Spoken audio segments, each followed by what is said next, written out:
Professor Yunus যখনই interim government take over করলো তারপরে থেকে উনি যেটা করলেন যে উনি একটা অফিস তৈরি করলেন, যে হাই রিপ্রেজেন্টেটিভের অফিস রোহিঙ্গা জন্য, যাতে এই ক্রাইসিসটা পুরো আবার নিয়ে যাতে পুরো বিশ্বব্যাপী এটা নিয়ে যাতে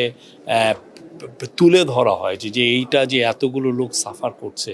এটা গ্লোবাল পৃথিবীর মানে একটা বড় রকমের একটা হিউম্যানিটেরিয়ান ক্রাইসিস, এবং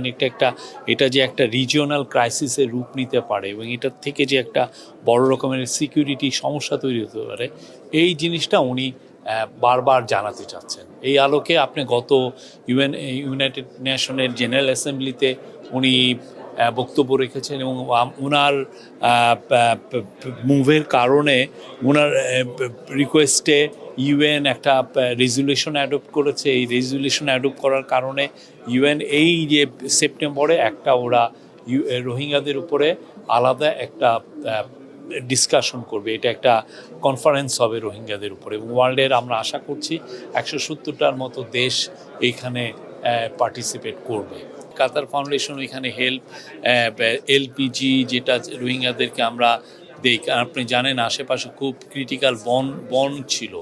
এই রোহিঙ্গা ক্যাম্পের। এখন এই বনকে আমাদের যদি সেভ করতে হয়, সেই জন্য